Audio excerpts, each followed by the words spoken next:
Hi guys, Dave here. Welcome to episode 6 of Monday Night with the Mentulls.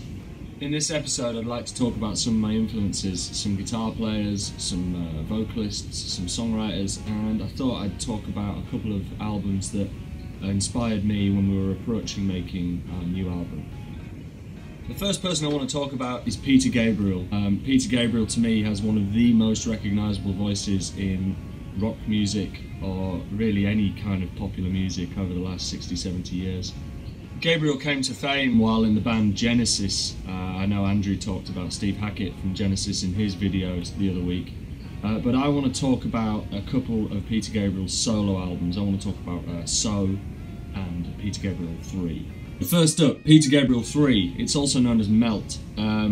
Some great players on this album. Phil Collins plays drums on Intruder, and Paul Weller's there.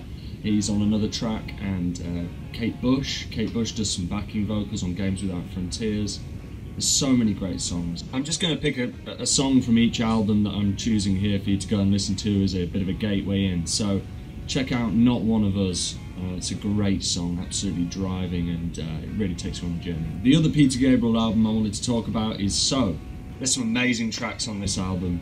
Don't Give Up On Me is a personal favourite, again with Kate Bush. I just find that to be one of the most beautiful and sincere songs I've ever heard. There's also obviously Sledgehammer on there, which was a huge hit. The favourite of mine is In Your Eyes, which is another one I would recommend to check out from the album.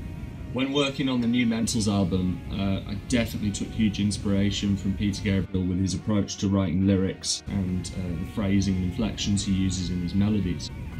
Another album that was really influential for me when we were making the new Mentulls album was 90125 by Yes.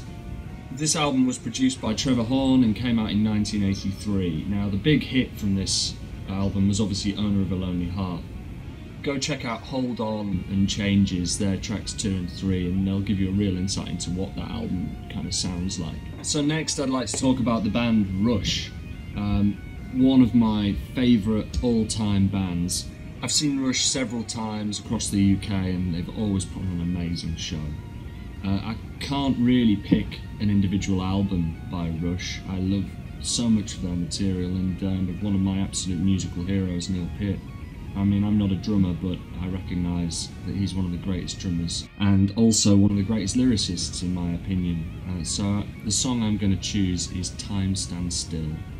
So just a quick mention of some guitar players. There's so many guitar players from so many different styles, but I just wanted to talk about a couple that I'm listening to at the moment, and maybe a couple of songs that I could throw your way and you can check them out. A couple of guys I'm listening to at the moment. One is Robin Ford. Check out his song Freedom. There's a great live version if you search for it on YouTube. Another guy I'm listening to a lot of at the moment is Sonny Landreth, slide guitar player. Again, check him out. There's some great footage of him at Crossroads Festival playing with Clapton. And my final current guitar influence would be Eric Johnson. The album EJ is absolutely brilliant. There's great guitar playing, some great singing, and the song I'd like to pick from that is Wrapped in a Cloud, so check that out. So thanks for tuning in everyone to our latest episode of Monday Night with the Mentulls, and we're all looking forward to seeing you at some live shows, fingers crossed. So see you later, thanks.